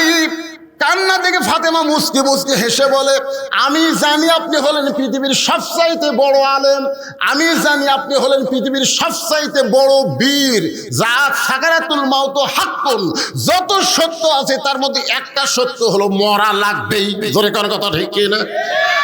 আপনি যত সত্য আছে সব সত্য কিন্তু হিন্দুরা বিশ্বাস করে না, সব সত্য কিন্তু খ্রিস্টানরা বিশ্বাস করে না, কিন্তু হিন্দু বৌদ্ধ খ্রিস্টান ইহুদি সবাই বিশ্বাস করে মরা লাগবেই। কিন্তু আমাদের বাংলাদেশের কতগুলা বিশ্বাস করে না। তাহলে চাষটাল গল্প করতেছে, উমুকের ফাঁসি হলো, উমুকের ফাঁসি হলো, লব উল্টে খায় কে রে শয়তান, তোর যে মৃত্যু হবি রে, ফাঁসির তারিখ আছে রে শয়তান, মরার কোনো তারিখ নাই। জোরে কথা কন না কেন, কথা কন না কেন? অপরের ফাঁসি নিয়ে চিন্তা করো, তোমার মরা নিয়ে তুমি একবারও চিন্তা করো না। আলীর কান্না থেকে ফাতেমা হাসতেছে আর বলতেছে, আমি জানি আপনি হলেন পৃথিবীর সবচাইতে বড় আলেম। আপনার বলেন তো, আল্লাহর নবী যখন, তখন শিক্ষামন্ত্রীর নাম কি? হযরত আলী। আজকে এটা ক্লিয়ার হয়ে যায়, নবী যখন রাষ্ট্রপতি মদিনার ছিলেন ওই সময় শিক্ষামন্ত্রীর নাম কি? জোরে কন না কেন, শিক্ষামন্ত্রীর নাম কি? হযরত আবু বকর যখন মদিনার খলিফা হলেন ওই সময় শিক্ষামন্ত্রী হযরত আলী। হযরত উমর যখন মদিনার খলিফা ওই সময় শিক্ষামন্ত্রী হযরত আলী। জোরে কোন সুবহানাল্লাহ। কারণ এইরকম জ্ঞানী মানুষকে শিক্ষামন্ত্রী করা লাগে ভাই। আজকে আমাদের বাংলাদেশের শিক্ষামন্ত্রী কে? কে? দরকার হলে শুক্রবারও স্কুল খোলা থাকবে। জোরে কোন কথা ঠিক কিনা? শিক্ষামন্ত্রী।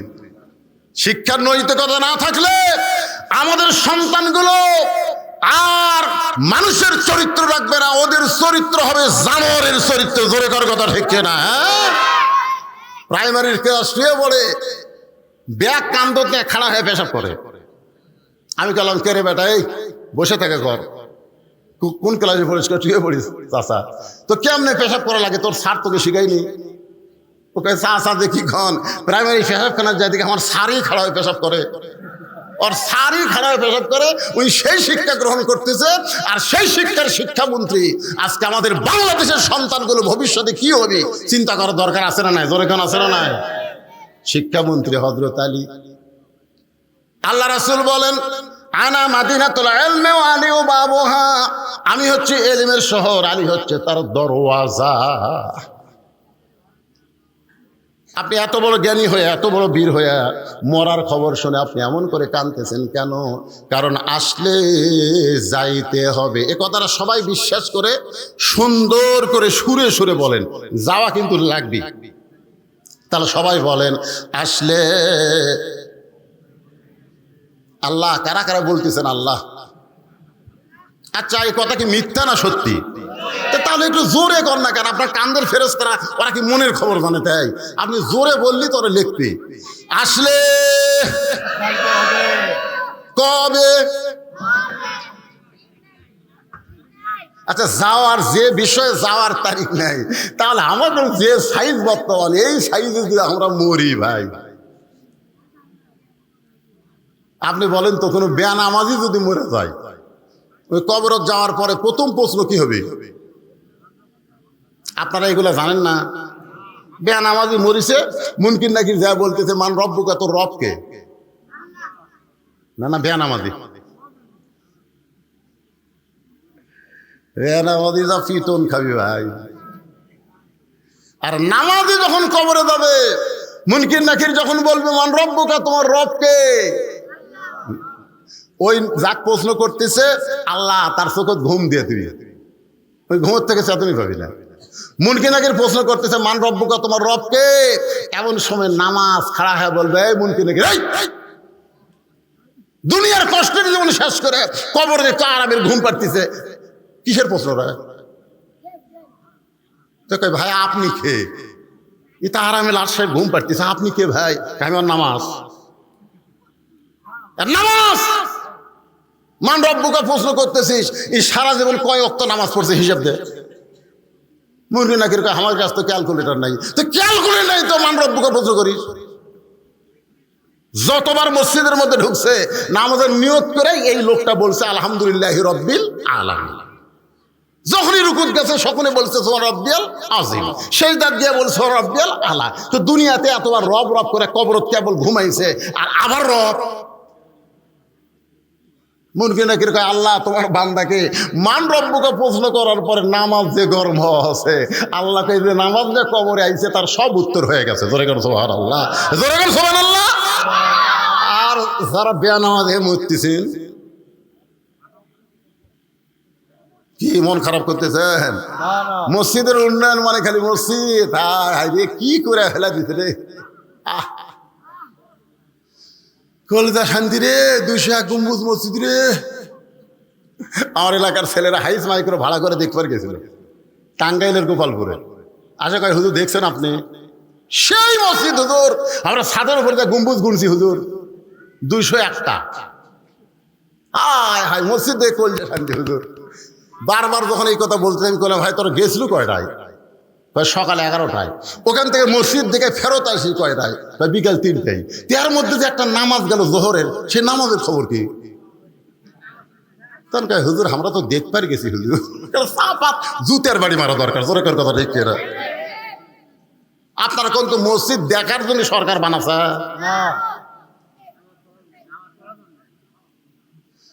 তাহলে মসজিদের উন্নয়ন মানে মসজিদকে সুন্দর করে সাইজ করা না, মসজিদের উন্নয়ন হলো মুসল্লি কালেকশন। ধরে কোন কথা ঠিক না? আজকে বাংলাদেশের বক্তারা মুসল্লি কালেকশন না করে খালি মসজিদে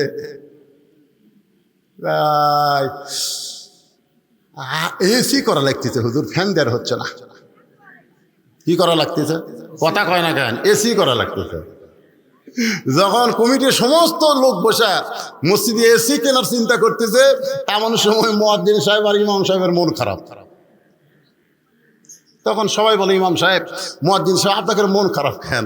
বলে ভাই রে, ইমাম সাহেব বলতেছে আমার ঘরও তো একটা ফ্যান আছে, ইমামের একটা ঘর আছে, ঘরে তো একটা পুরাতন ফ্যান দিছে ভাই, ঘুম হয় না, বিয়ারিং খারাপ। জোরে কোন কি খারাপ? গত বছর যে বেতন আছিল, আগা বছরও যে বেতন আছিল, এই বছর সব জিনিসের দাম 3 গুণ হয়ে গেছে, বেতন বাড়ায়নি। বেতন চালে কই এসি আগে কিনা লাগবে, তারপরে বেতন। আপনারা বলেন তো, আগে মসজিদের ইমামের বেতন বাড়ানো দরকার না এসি কেনা দরকার? কোনটা দরকার? আপনারা হক কথা কর না কেন? কোনটা দরকার? আপনি তো বইয়ের গলা ধরে ঘুম পাড়েন। আসসালাতু খায়রুন নাওম কে কই রে? আজকে মুয়াজ্জিনের বেতন যদি বর্তমান বাজার মূল্যে দিবার না পারেন, যতই নামাজ পড়েন একটা নামাজও কবুল হবে না, একটা নামাজও কবুল হবে না। জানেন 5 ওয়াক্ত যে ইমাম নামাজ পড়ায়, বর্তমান বাজার মূল্যে যদি বেতন দিবার না পারেন, মসজিদ খালি এত ঢপ করে লাভ হবে না, আল্লাহ হাউড়া ভাঙ্গি পিঠে। তোর এখন কথা ঠিক না?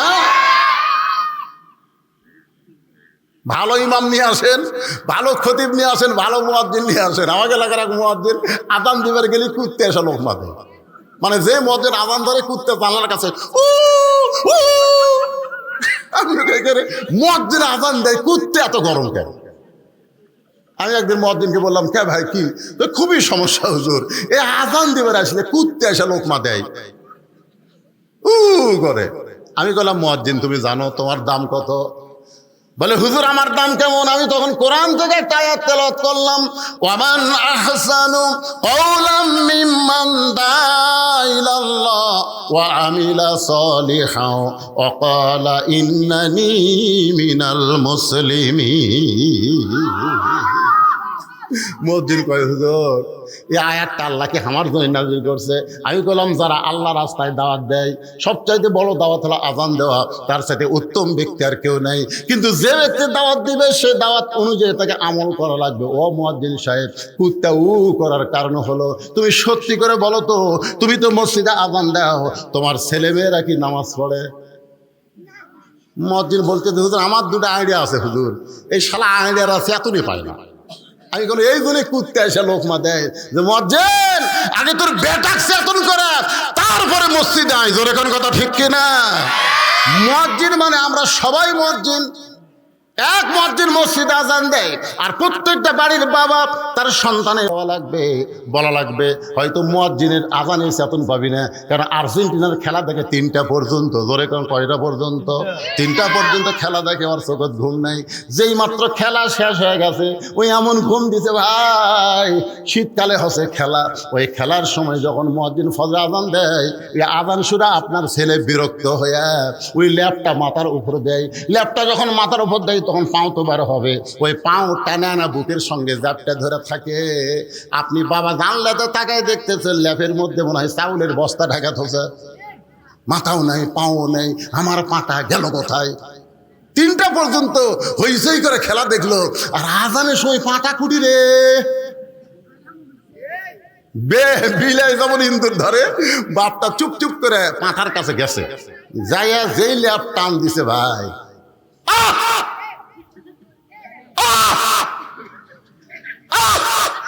বেটা চিল্লা খাবা, আপনি নামাজ পড়া বাদ দেয় আমার ঘরে ঢুকে করতেছেন কেন?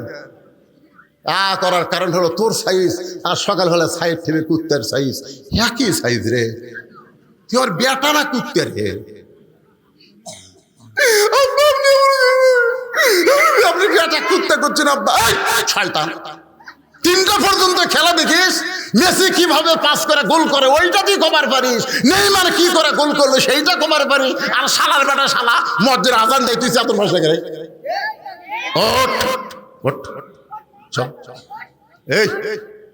এই সুটটা গুলো বেশি পাগলা হয়ে গেছে, ভালো করে শোন।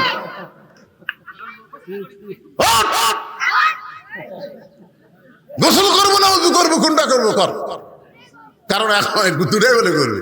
তো এখন অজু করে মসজিদে নিয়ে গেছে, বাবা সুন্নত পড়ে বেটা সুন্নত পড়ে কাতা রেখে যায় আমার কাছে খাড়া হয়। বাপ বেটা কাতার বদ্ধ হয়ে নামাজ পড়ছে, ফেরেশতা কয় আল্লাহ বাপ বেটা একসঙ্গে নামাজ পড়লো খবর কি? আল্লাহ কয় বেটা যতই আর্জেন্টিনার খেলা দেখুক রে, ইহুদি খ্রিস্টানের খেলা দেখলে কি হবে, বাবার সঙ্গে জামাতে নামাজ পড়েছে, আমি আল্লাহ ঘোষণা দিলাম বাপ বেটা দুটাই জান্নাতি। এটা হচ্ছে মুসল্লি কালেকশন, ধরে কোন কথা ঠিক না? তাহলে বুড়া তুলে ভাঙ্গা চুরালে হবে না, লাতি লুত তুলিয়া দাদা আসা লাগবে, জোরে কোন ঠিক? একটু মনোযোগ দিয়ে শুনবেন।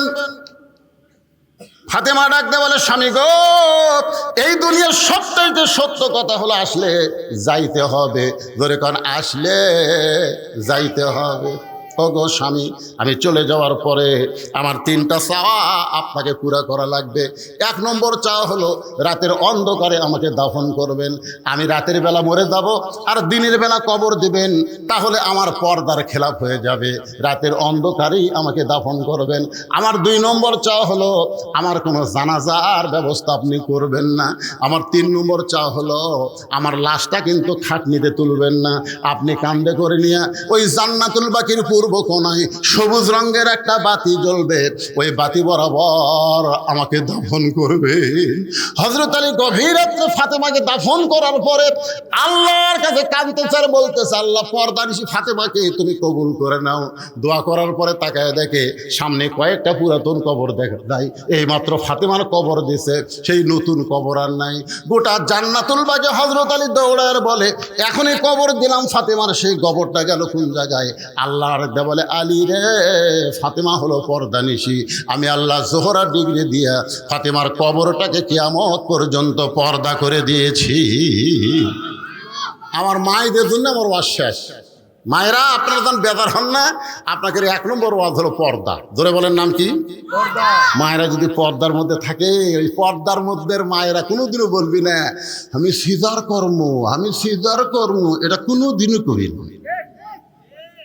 আজকাল বর্তমানে সিজার যারা করতেছে অধিকাংশ মেয়ের সিজার করতেছে মরদ ডাক্তার, কথা কর না কেন, কথা কর পারেন না আপনারা?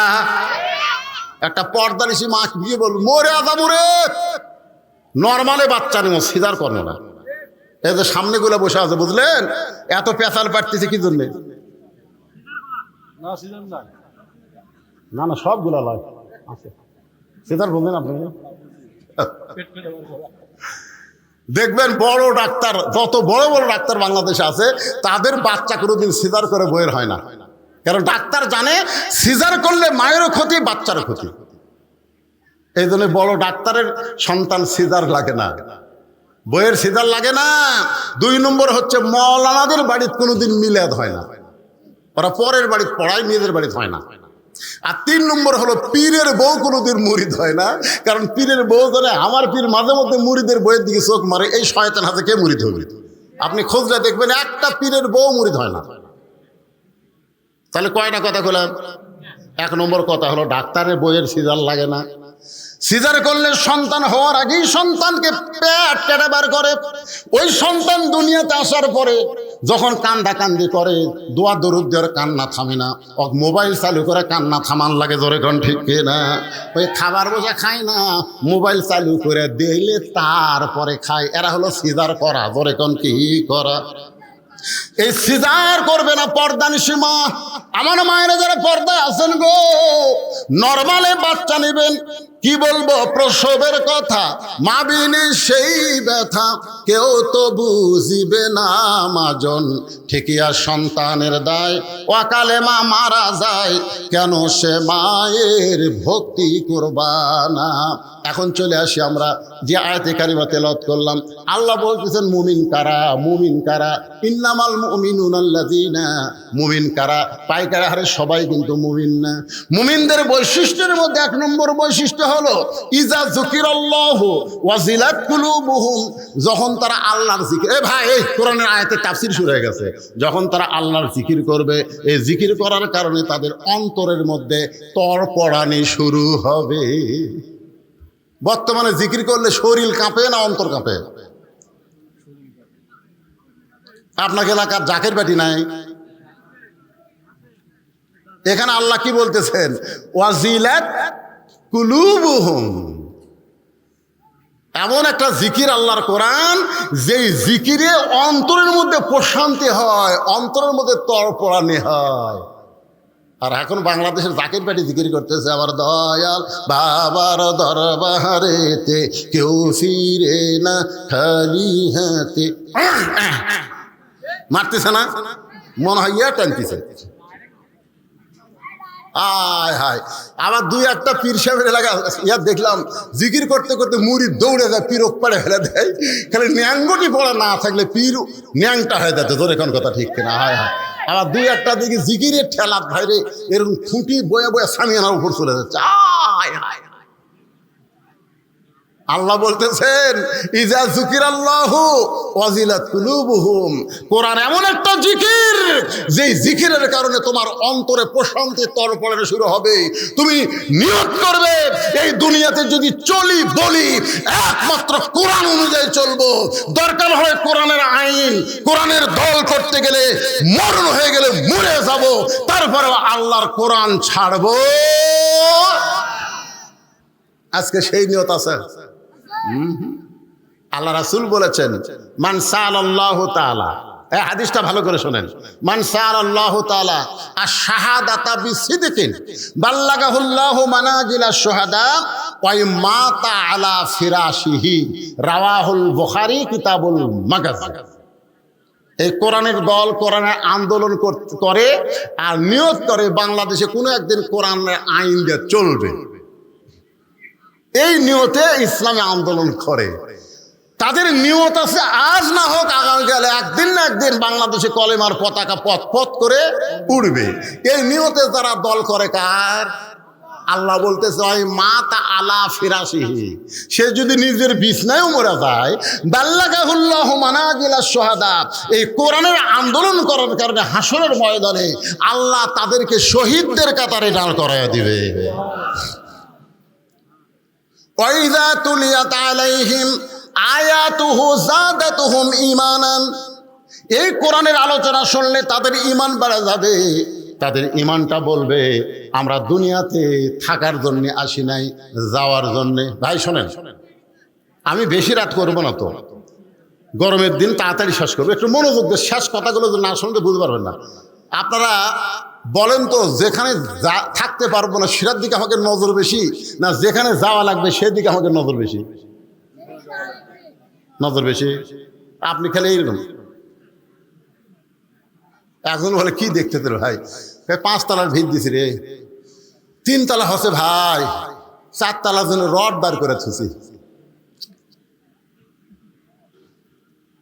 এইদিকে হয়ে দেখলে এই কান্দের ফেরেস্তা বেজার হয়, আর এই দিকে হয়ে দেখলে এই বেজার হয়। রে কি দেখিস রে, আমাকে লাগতিস রে, ঠাসি লাগতিস রে, রে ঘাড় কাজ করে ওপর দিকে কি দেখিস রে পাগলা, ওপর দিকে না দেখা নিচের দিকে তাকা দেখি, নিচের দিকে নিচের দিকে। আপনার বলেন তো বাংলাদেশের দোতলা কোনোদিন কবর দেখছেন? দোতলা কবর না কেন? দোতলা কবর পৃথিবীতে আছে। আমি শ্রেষ্ঠ 2টা গোরস্থানে বারবার গেছি, একটা হলো জান্নাতুল বাকি, একটা জান্নাতুল মাওয়া, যেখানে প্রতিদিন মানুষ মারা যাচ্ছে, দাফন হচ্ছে, তারপরেও দোতলা, তিনতলা, চারতলা করেনি। তাহলে যেখানে যাওয়ার পরে 50,000 বছর কমপক্ষে থাকা লাগবে, সেটাই একতলা রে, তাও নিচতলা। আর আমরা নিচতলা গ্যারেজ করছি, নিচতলা গ্যারেজ। তুই কোন তলা থাকিস? 5 তলা। 1.5 লাখ টাকার খাট, 12,000 টাকার কম্বল। পৌষ মাসে ওরে তামানে দিয়ে কয়, আমার বাড়ি, আমার ঘর, আমাকে নামাইকে। কান্দের ফেরেস্তা বলতেছে, আল্লাহ বলা লাগবে আল্লাহুম্মা বিইসমিকা আমুতু ওয়া আহইয়া। আমুতু আহইয়া না কই কি করলো? আমার বাড়ি ঘর, আমাকে নামাইকে। আল্লাহ কিছু ঠিক আছে, থাক। রাত 3টার সময় একটা ভূমিকম্প, জোরে কোন কি কম্প? 40 সেকেন্ডের ভাইরে, 40 সেকেন্ড। খালি 2বার বিল্ডিং খালি কাঁপা উঠছে। ওই এত ফোর্সে নামছে, আর ল্যাপের মধ্যে লুঙ্গি খুলে আছে, ওটা ওই পরারই টাইম পাই। ওই ন্যাংটা হয়ে নামছে, জোরে কোন কি হয়ে নামছে? তো ফেরেশতারা বলতেছে, আল্লাহ নামাইলা তাই বলে ন্যাংটা করে নামালা। আল্লাহ কয়, জনগণ যখন নামাবার পারবি না, আমার নামান হলো ন্যাংটা করে। জোরে কোন কথা, ঠিক কথা কন না কেন? আপনারা কি বলতেছেন? উঠছে দেখে আল্লাহর নামাবি না, নামাবি না। তুইজ্জুমান তাশা ওয়া তুযিল্লু মান তাশা। তুমি সিঁড়ি বয়ে না উঠতে পারো না, লিফট দিয়ে ওঠো। তুমি 20 তলায় যাও আর 40 তলায় যাও, তোমাকে নামতে হবে। জোরে কোন কথা, ঠিক না? তুমি 3 তলা বানাও আর 4 তলা বানাও আর 7 তলা বানাও, তোমাকে কবরে যাওয়া লাগবে। জোরে কোন কথা, ঠিক না? এই সত্য কথা বিশ্বাস আমরা করতে পারি না। যদি ওই কথা বিশ্বাস করি যে আসলে যাইতে হবে, যে কোনো সময় যাওয়া লাগবে, তাহলে আমাদের চাল চরিত্র ওই কাফের বেঈমানদের মতো হতো না। আমাদের চাল চরিত্র হলো মুসলমানের মতো। জোরে কোন কথা, ঠিক না? যাদাতুহুম ঈমানাও ওয়া আলা রাব্বিহিম ইয়াতাওয়াক্কালুন। সর্ব অবস্থায় আমরা একমাত্র ভরসা করব কার উপর? বৃষ্টি হলেই যে ঝড় হবে, তাই বৃষ্টি হলে ঝড় হবে? আপনারা বলেন তো, এর আগে কোনোদিন বৈশাখ মাসে বৃষ্টির জন্য এত দোয়া হচ্ছে? কথা কন না কেন ভাই? আমি তো আমার 39 বছরে ওয়াজের বয়সে দেখিনি যে বৃষ্টির জন্য প্রত্যেক জেলায় জেলায় নামাজ। তারপরে যখন বৃষ্টি হচ্ছিল না, তখন আমাকে বিয়োজন করছিল, হুজুর আপনার গ্রুপ দিয়ে আর কাম হবি না হুজুর। আমরা তখন আর শরমে মানুষ কিছুই কর পারি না, গুনগুন করে আমি আরবি দিয়ে বৃষ্টির দোয়া করি। শোনেন, এই যে নামাজ হচ্ছে, দোয়া হচ্ছে দেখে একবার বৈশাখ মাসে যে বৃষ্টিটা হলো আপনাকে এলাকার, আপনারা বলেন তো বৃষ্টি হচ্ছে না ঝড় হচ্ছে? কথা কন না কেন? কোনো ঝড় আছে? এইটা দোয়া কবুলের লক্ষণ রে পাগলারা।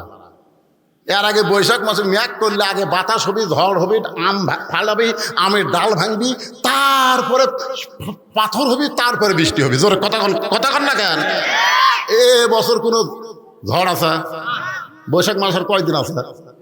আমি মনে করেন সেদিন মহাস্থানে যে কামটা হলো, বুঝলেন, ওই বৈশাখের শেষ বৃহস্পতিবার আমি সেই রাত্রে ওয়াজ করি, আল্লাহ আজকে রাত তো মহাস্থানে সেই কাম হচ্ছে, আমি সিরাজগঞ্জে ওয়াজ করতেছি। আল্লাহ দেখ, আল্লাহ তুমি গজব দেখ না আল্লাহ। হাই হাই, শুনলাম কয়েক মন বলে গাঁজা খাসি রে। সুলতান বলকি মহীশূর পরশুরামের বিরুদ্ধে যুদ্ধ করে আল্লাহর দিন প্রতিষ্ঠা করলো, আর মহীশূরের পাটাগুলা যায় এখন কি করতেছে? গাঁজা খায়। আল্লাহ তারপর আমাদেরকে ঝড় দেয়নি, আমাদেরকে কোনো গজব দেয়নি। আজকে শুকরিয়া তান আল্লাহর ঘর মসজিদে আপনাদের কাছে রুমাল যাবে, ব্যাগ যাবে। শুকরিয়া তান যে কোনো বিপদ আপদ মুসিবত আল্লাহ দেয় না। সাদকাতু তারুদ্দুল বালা, দান সদকা করলে আল্লাহ বালা মুসিবতকে দূর করে দেয়। এই জন্য আপনাদের কাছে রুমাল এবং ব্যাগ যাবে। মন খুশি করে যার যা ইচ্ছা আল্লাহর ঘরে আপনারা দান করবেন। রাজি আছেন? আপনাদের কাছে ব্যাগ গেলে, রুমাল গেলে কারা কারা 1 টাকাও দিবেন না? আছে কেন? সবাই দিবেন? মাশাআল্লাহ। তাহলে এই ব্যাগ পার্টিরা তোমরা ভিতরে যাও, আর এখানে 1000, 2000, 5000, 10,000 কেউ যতক্ষণ ব্যাগ আদায় করতে সময় লাগবে, ঠিক ওই সময় পর্যন্ত আমি টেবিল আদায় করব। আর আপনারা যারা উঠবেন না, 10 টাকা, 20 টাকা, 50, 100 দিবেন, আপনার কাছে ব্যাগ যাবে, ইনশাল্লাহ আপনারা দিয়ে দিবেন আল্লাহর রাস্তায়। ব্যাগ আলার ভাইদেরকে বলতেছি, আর দেরি করো না, ভিতরে নেমে যাও। আর আপনাদের মধ্যে কেউ যদি থাকে মসজিদ কমিটির সভাপতি, সেক্রেটারি, কেশিয়ার সদস্য, তারা যদি কয় না হুজুর আমরা ব্যাগের মধ্যে আসলে তারকে দান ব্যাগের মধ্যে মানাবেও না, আমি তাদেরকে স্টেজের উপরে ডাকতেছি, বেশি বিরক্ত করা যাবে না, কারণ দীর্ঘ সময় এখন বাজতেছে 12টা 10। আমি উঠছি 10টা 10:15, এখন বাজতেছে 12টা 10। দীর্ঘ সময় আলোচনা করার পর আদায়ের পরে আমার বাকি কথাটা বলে আপনাদের নিয়ে আমি আল্লাহর কাছে মোনাজাত করতে চাই। ভাইজান ও মুরব্বী ওঠেন না বাবা, এই যে এখন উঠে গেলে, বসেন বসেন। তাবারক আছে, মাশাআল্লাহ, আপনাদের জন্য তাবারকের ব্যবস্থা আছে, মাশাআল্লাহ। হ্যাঁ, তাবারকের ব্যবস্থা আছে। এই ব্যাগ পাঠিয়ে নামে না কেন? এই কামটা তো তাড়াতাড়ি করা লাগবে। নামছে? হ্যাঁ, কিসের ব্যাগ নিছে এটা রে? আচ্ছা আচ্ছা, ঠিক আছে, লাও দেন দেন, সবাই দেন। আর এখানে আরো 2 জন অতিথি এসেছেন, 3 জন, আরো 3 জন এসেছেন, তারা কোথায়? আচ্ছা, আমাদের সামনে আপনাদের নির্বাচন আছে, তো এই জন্য অতিথিগুলোকে কিছু বেশি কিছু না, তারা শুধু সালাম বিনিময় করবেন। 3 জন অতিথি এসেছেন, তারা এই ফাঁকে কিছু কথা বলুক, আপনারা শোনেন আর এই ব্যাগের মধ্যে দিয়ে দেন। আর টেজে যদি কেউ আপনারা দেন, হ্যাঁ, টেজে যদি আপনারা কেউ দেন 10,000, 20,000, 5,000, 1,000, 2,000, তাহলে নিয়ে আসেন। আপনারা তো আদায় করছেন ইনশাল্লাহ। তারপরেও